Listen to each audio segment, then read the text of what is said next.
అన్న నమస్తే అన్న. ముఖ్యమంత్రి జగన్మోహన్ రెడ్డి గారికి నమస్కారం అన్న. నా పేరు కాగిత మోషే, మాది కర్లపాలెం మండలం నర్రవారిపాలెం పంచాయతీ అన్న. నేను ఈ సంవత్సరం కౌలుకి ఎకరం 20 సెంట్లు పొలం వేశానన్న. కౌలుకి వేస్తే పంట మాత్రం మీరు వచ్చిన దగ్గర నుంచి నీళ్లు సకాలంలో రావటం వల్ల విపరీతంగా మంచి దిగుబడి వస్తూ ఉందన్న. ఈ సంవత్సరం కూడా డిసెంబర్ నెలలో మంచి దిగుబడి వచ్చింది. అంత సంతోషంగా ఉన్నాం, బాగా పండిందని. అయితే తుఫాన్ అని చెప్పారన్న. తుఫాన్ అని చెప్పిన తర్వాత కొంచెం కంగారు పడ్డాం. ఎందుకంటే కౌలు వాళ్ళమే పండినా పండకపోయినా అది ఎలా ఉన్నా సరే కౌలు ఖచ్చితంగా కట్టాల్సిందే వాళ్ళకి. వాళ్ళు ఖచ్చితంగా అడుగుతారు, ఏం చేయాలన్న ఉద్దేశంతో మేమైతే బాధపడ్డామన్న. మా కుటుంబం అంతా బాధపడితే కలెక్టర్ గారు ఈ జేసీబీలు పెట్టారన్న. ముందుగా ఈ పంట కాలువల్లో, మురుగు కాలువలు ఎక్కడన్నా పూడుకుందని. తర్వాత మా రఘుపతి గారు మా ఊర్లోకి వచ్చి, ఎందుకంటే మాది సముద్ర తీర గ్రామం అన్న, అక్కడికి పైనుంచి నీళ్ళన్నీ కూడా మా ఊరే వస్తాయి. వస్తే ఈ నీళ్లు పోతాయో లేదని, మా ఊరంటే ఎమ్మెల్యే గారికి, మా రఘుపతి గారికి ఎక్కువ ప్రేమ, కింద ఉంటాము అని మా ఊరే వచ్చి ఆయన జేసీబీలు అవి తీసుకొచ్చి మళ్ళా పూడికంతా తీపిచ్చారన్న. తీపిచ్చేసి నీళ్లు పోవటానికి, త్వరగా పోవటానికి ఎక్కువగా సాయం చేశారు. తుఫాను మొదలైందన్న. మొదలైన తర్వాత ఇక మేము పంట అయితే చేతికి దక్కదో, పూర్తిగా పడిపోయి ఇక పాడైపోయిద్దని అనుకున్నామన్న. అనుకుంటాం వల్ల మీరు ఇచ్చినటువంటి ఆ సూచనలు, సలహాలు, ఆ కాలువలు ముందుగా తవ్వియటం వల్ల నీళ్ళంతా తొందరగా సముద్రంలోకి వెళ్ళిపోయిందన్న. పంట అయితే అనుకున్న దానికంటే ఎక్కువగా నీళ్ళు వచ్చినా కూడా బాగా తడిసిపోయినాయి. ధాన్యం తడిసిపోయింది. జనాన్ని తీసుకెళ్లి చర్చిలో పెట్టారన్న, మా ఊర్లో చర్చిలోనే. అక్కడ కూడా అంతకు ముందు అయితే ఏం చేశారంటే తుఫాను తీసుకెళ్తే పట్టించుకునే వాళ్ళు ఉండేవాళ్ళు కాదు. అక్కడికి తీసుకెళ్తే మంచి భోజనం, వర్షంలో కూడా అధికారులు వాళ్ళ కుటుంబాలను వదిలిపెట్టి కూడా మా దగ్గరికే వచ్చి ఎప్పటికప్పుడు తిరుగుతా, మా ద్రౌపది గారు కూడా కారు వేసుకుని ఆ తుఫాన్లో తిరుగుతా ఎక్కడెక్కడ ఈ జనాలను పెట్టారని చూసుకుంటా మా ఊరు కూడా వచ్చారన్న. ఆయన వచ్చి మంచి భోజనం వాళ్ళకి పెట్టి ఆ తుఫాన్ షెల్టర్లో వాళ్ళని చూశారన్న. చూసిన తర్వాత కుప్పేసాము, అంతా ఎండిపోయేటానికి 10 రోజులు దాకా పట్టిందన్న. ఈ తడిసిన దాన్ని మొత్తం ఆ పనులన్నీ ఎండిపోయి కుప్పేసిన తర్వాత ఈ వ్యవసాయ సహాయకులు శివప్రసాద్, లివింగ్స్టన్ అని ఉంటారన్న. ఆ ఏవో గారికి ఫోన్ చేసాం, సుమంత్ గారికి అని. ఆయనకి ఫోన్ చేస్తే వాళ్ళిద్దరిని పంపించాడు. పంపిస్తే వాళ్ళు వచ్చి ఏ మిల్లుకు తోలాలో కాగితం రాసి ఇచ్చారన్న ధాన్యాన్ని. ఆ మిల్లుకు తోలితే వాళ్ళు ఏమన్నారంటే ఒడ్లు బాగా తడిసిపోయినాయి, దిగుబడి అయితే మేము అనుకున్నంతగా రాలేదన్న, తడిసిపోయి మొలకెత్తే టైం వచ్చేసింది. అప్పుడు వాళ్ళు ఏమన్నారంటే ఉప్పు నీళ్లు ఏదైనా కొట్టమన్నారు. అవి కూడా కొట్టామన్నా మొలకెత్తకుండా. మిల్లుకు తోలిన తర్వాత వాళ్ళు ఏమన్నారంటే 21 రోజుల్లో మీకు డబ్బులు పడతాయి అన్నారన్న. నాకైతే 13 రోజుల్లోనే డబ్బులు అకౌంట్కి పడ్డాయి అన్న. చాలా సంతోషం వేసింది ఆ టైంలో డబ్బులు అకౌంట్కి అంత తొందరగా పట్టడం. అలాగే ఆ డబ్బులు పడ్డాయి. పైగా మిల్లుకి ఒడ్డు తోలేటప్పుడు గోతాలకి ఉచితంగా ఇచ్చారు. ట్రాక్టర్ బారుకు కూడా ఇచ్చారన్న. మాకే ఉచితంగా బాడుకు కూడా ఇచ్చారన్న. దానికి కూడా మీకు ప్రత్యేకమైనటువంటి ధన్యవాదాలు తెలియజేస్తా ఉన్నామన్నా. రైతుల గురించి ఇంత బాగా ఆలోచించిన ముఖ్యమంత్రిని మేము గతంలో ఎప్పుడు చూడలేదన్న. మా పెద్దమ్మాయి పుట్టిన దగ్గర నుంచి నేను వ్యవసాయం చేస్తున్నానన్న, 15 సంవత్సరాల నుంచి. ఎప్పుడు కూడా నేను ఇంత రైతుల గురించి ఇంత బాగా ఆలోచించిన రాజశేఖర రెడ్డి గారు ఆలోచించారు. దాని తర్వాత మీరు ఇంకా కౌలు రైతులు కూడా ఎలాగైతే బాధలు పడుతున్నారు అవన్నీ ఎదుర్కొని మీరు చూసి మీరే చేశారన్న. నేను ఎస్సీ సామాజిక వర్గం నుంచి వచ్చానన్న. నేను రైతు భరోసా నాకు 5 సంవత్సరాల్లో ప్రతి సంవత్సరం 13,500 వచ్చిందన్న.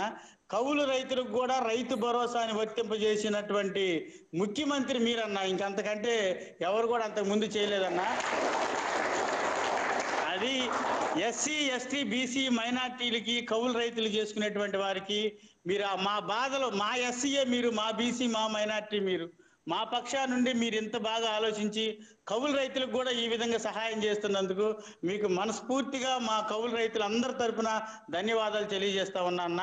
ఇది కూడా 3 సార్లుగా ఇవ్వటం మాకు ఉపయోగపడతా ఉందన్న. విత్తనాలు కొనుక్కోవడానికి, తర్వాత పురుగు మందులు కొట్టుకోవడానికి, పంట కోత కోసే టైంలో 3 సార్లుగా ఇవ్వటం కూడా చాలా బాగుందన్న. ఆలోచన కూడా చాలా బాగుందన్న.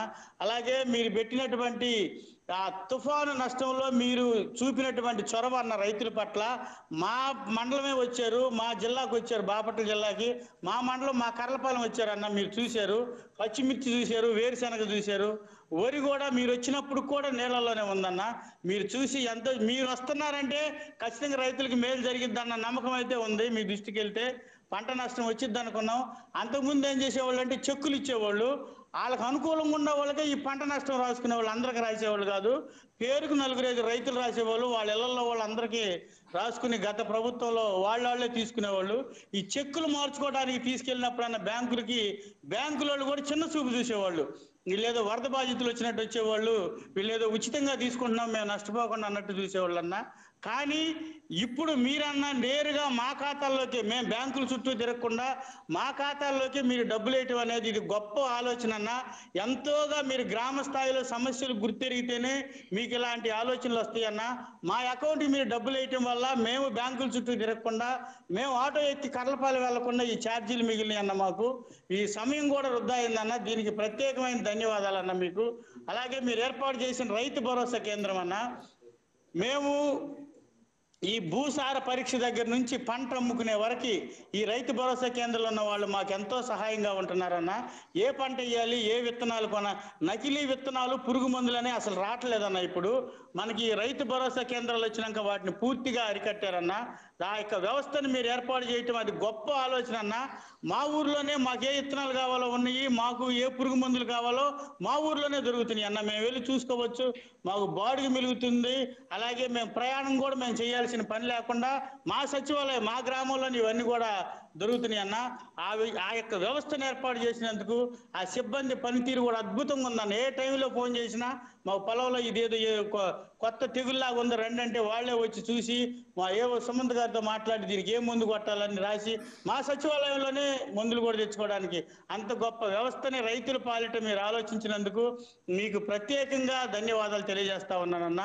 అలాగే ఆరోగ్యశ్రీ పథకం అన్న, దాంట్లో నేను కిడ్నీలో రాళ్ళు ఉంటే ఆపరేషన్ చేయించుకున్నానన్న. 45,000 రూపాయలు గుంటూరు మణిపాల్ హాస్పిటల్లో ఉచితంగా చేశారన్న. అలాగే నేను వచ్చేటప్పుడు ఛార్జీలు ఇచ్చారు, అక్కడ భోజనం కూడా పెట్టారు. మళ్ళీ ఒక నెల రోజులు నేను ఏ పని చేయకూడదని 4,500 రూపాయలు నా అకౌంట్లో వేశారన్న. అలాంటి అంటే అంతకు ముందు కూడా ఆరోగ్యశ్రీ రాజశేఖర రెడ్డి గారు ప్రవేశపెట్టారు, దాని తర్వాత నిర్వీర్యం చేసేసారన్న దాన్ని. మీరు వచ్చే దానికి ప్రాణం పోసి బతికిచ్చారన్న. ఇప్పుడు 25 లక్షల వరకు అంటే ధైర్యంగా బతకొచ్చు, ధైర్యంగా ఏదన్నా సమస్య వస్తే ఆరోగ్య సమస్య అని చెప్పి తట్టుకోవచ్చు అన్న ధైర్యం అయితే మాకుందన్న. నాకు 2 అమ్మాయిలన్న. మా పెద్ద అమ్మాయి స్కూల్కి వెళ్ళేటప్పుడు, ఇప్పుడు ఇంటర్మీడియట్ చదువుతుందన్న, స్కూల్కి వెళ్ళేటప్పుడు ఒకసారి బాగోపోతే డాక్టర్ దగ్గరికి తీసుకెళ్ళామన్నా. ఏంటని చెప్తే ఆయన మీ అమ్మాయిని నీళ్ళు ఎక్కువ తాగమను అని చెప్పాడన్న. నీళ్ళు ఎక్కువ తాగమనంటే నీళ్ళు ఎందుకు తాగట్లేదని అడిగితే, నీళ్ళు తాగితే బడిలో ప్రతిసారి బాత్రూమ్కి వెళ్ళడానికి బాత్రూమ్ లేదు నాన్న, అందుకని నేను తాగట్లేదని చెప్పిందన్న. అయితే మీరు నాడు నేడు అనే పథకం తీసుకొచ్చిన తర్వాత బాత్రూములు చాలా శుభ్రంగా ఉంటున్నాయి అన్న. బాత్రూములు కట్టించారు, స్కూల్ బాగు చేశారు, బెంచీలు వచ్చారు, రాసే బోర్డు కూడా నల్లది కాకుండా పచ్చింక్ బోర్డు అన్న, కళ్ళకు మంచిదని చెప్పారన్న. అది టీచర్లు అడిగితే ఎందుకు కలర్ మారిందంటే కళ్ళకు మంచిదని చెప్పారు. అలాగే మా చిన్నమ్మ 8వ తరగతి చదువుతుందన్న, ట్యాబ్ ఇచ్చారు ఇప్పుడు. ఆ ట్యాబ్లో అది ఇంటర్నెట్ లేకపోయినా పనిచేస్తుందన్న. ఆ స్కూల్కే మొన్న సినిమా రచయిత కోన వెంకట్ గారు ఆ బడికేనన్న వచ్చింది. ట్యాబులు చూసారా ఇచ్చారన్న. ట్యాబుల్లో అది ఇంటర్నెట్ లేకపోయినా మనకి ఏ పాఠం అయితే అర్థం కాలేదో దాంట్లో చూసుకుని చెబితే ఆ పాఠం అందులోనే వచ్చేస్తుందన్న. వీళ్ళు ఏ పాఠం చదువుతున్నారో బడిలో పొంతులు కూడా చూడొచ్చు అంటన్న దాంట్లో, అది కూడా ఆ ట్యాబుల్లో ఉందని చెప్పారన్న. అలాగే పుస్తకాల్లో ఇంగ్లీష్ మీడియం అన్న, ఒక పక్క ఇంగ్లీష్ మీడియం అర్థం కాకపోతే ఇంకో పక్క తెలుగు మీడియం ఉంది. అర్థం కాదు ఎంత బాగా మా పిల్లల గురించి కోడిగుడ్లు పెడుతున్నారన్న. స్కూల్లో మంచి ఆహారం ఇస్తున్నారు, రాగి జావ ఇస్తున్నారు. రాగులు కూడా మేము పండియటానికి ఇంకెక్కువగా అమ్ముడు పోతాయి అని చెప్పి మాకు అర్థమైందన్న. రాగి జావ ఇస్తున్నారు, చిక్కీలు ఇస్తున్నారన్న. అలాగే మంచి ఆహారం పెడుతున్నారన్న. ఇలాంటి స్కూల్స్, బుక్స్, యూనిఫాము, టై, బెల్ట్ అన్ని కూడా అన్న ఉచితంగా ఇచ్చి, కుట్టుకోవడానికి యూనిఫామ్ ఇచ్చారన్న. కుట్టుకూల డబ్బులు కూడా మా ఆవిడ అకౌంట్లోనే వేశారన్న. దానికి కూడా మీరు ప్రత్యేకమైనటువంటి ధన్యవాదాలన్న. అలాగే అన్న మా ఆవిడ మిషన్ కుడుతుందన్న, మాకు తెలియదు దానికి చేదోడు అనే పథకం వచ్చిద్దని. వాలంటీర్ ఇంటికి వచ్చి మీరు మిషన్ కుట్టుకుంటున్నారు కదా, మీకు ఆ పథకం వచ్చిద్దని చెప్పాడన్న. ఆ పథకం వచ్చిద్దని చెప్తే ఆ పథకం ద్వారా ఆయనే అబ్బాయి అప్లై చేసి, మా వాలంటీర్ వెంకటేష్ అని ఉంటాడు, ఆ అబ్బాయి అప్లై చేసి సచివాలయంలో కాగితాలు పెట్టి ప్రతి సంవత్సరం కూడా 10,000 రూపాయలు మిషన్ కుట్టుకునే వాళ్ళకి ఇచ్చారన్న. దాన్ని బట్టి కూడా మీకు మనస్ఫూర్తిగా ధన్యవాదాలు తెలియజేస్తా ఉన్నానన్న. మా నాన్నగారికి పెన్షన్ వస్తుందన్న, మా అమ్మకి 45 సంవత్సరాలు నిండిని 18,750 రూపాయలు ఇస్తున్నారన్న. అవి కూడా అకౌంట్లోనే వేస్తున్నారు. ఎక్కడ మేము రూపాయి ఎవరికి ఇంతవరకు లంచం ఇవ్వలేదన్నా. మీరు వచ్చిన తర్వాత ప్రతి పథకంలో కూడా రాజకీయం అనేటువంటిది ఏది లేకుండా అందరికి ఇస్తున్నారన్న. లబ్ధిదారులు అర్హతే ప్రామాణికంగా తీసుకుని ఇస్తున్నారన్న. ఎక్కడ రాజకీయ పలుకుబడి లేదు. ఒక పథకం ఆపాలన్నా రాజకీయ నాయకులు ఆపలేకపోతున్నారు, ఇవ్వాలన్నా కూడా వాళ్ళకి ఇవ్వలేకపోతున్నారు అన్న. అర్హత ఉంటేనే అవుతుంది, లేకపోతే లేదన్నది. పార్టీలు చూడట్లేదు ఎవరికి. మాకంటే ఎక్కువగా ఈ పార్టీ వాళ్ళకంటే ఎక్కువగా బయట వాళ్ళకే ఎక్కువ వస్తుంది అన్న పథకాలు. వాళ్ళకే బాగా జరుగుతూ ఉంది. అందరూ సంతోషంగా ఉన్నారు. బాగా అర్హతే ప్రామాణికంగా తీసుకుంటున్నారు. అర్హత ఉంటే ఏ పథకమైనా వస్తుందన్న. మా ఆవిడ డ్వాక్రాలో ఉంటే డ్వాక్రాది కూడా రుణమాఫీ జరిగిందన్న. మా ఆవిడకి ఒక్కదానికే 40,000 రూపాయలు వచ్చిందన్న. మా గ్రూప్కి 4 లక్షలు వచ్చిందన్న. నాకొక్కడికే ఈ 5 సంవత్సరాల్లో 3,10,000 రూపాయలు నా అకౌంట్లో, నా కుటుంబానికి, మా అమ్మ మా నాన్నగాకే వచ్చిందన్న. చాలా సంతోషంగా ఉన్నామన్నా. మీరు మా పిల్లల గురించి మేము ఆలోచించిన దానికంటే ఎక్కువ ఆలోచిస్తున్నారు.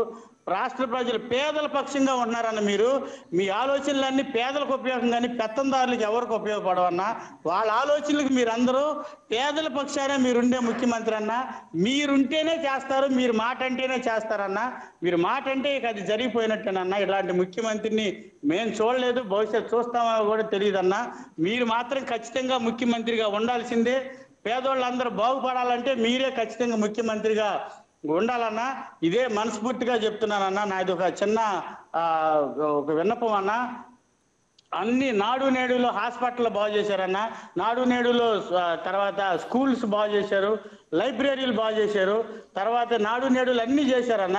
మన ప్రభుత్వం ఈసారి వచ్చిన తర్వాత నాడు నేడులో పంట కాలాలు, మురుగు కాలాలు కూడా తీసుకుని మీరు బాగు చేస్తారని ఒక చిన్న విన్నపం. ఎందుకంటే మా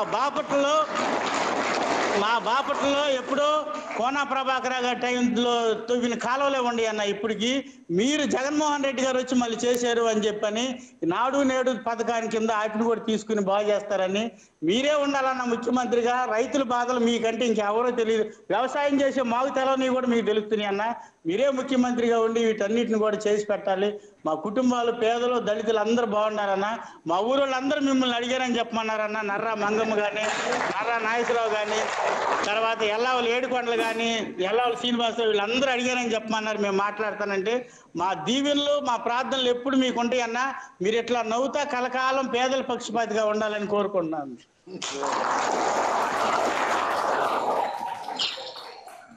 Thank you, Moses. Thank you, sir.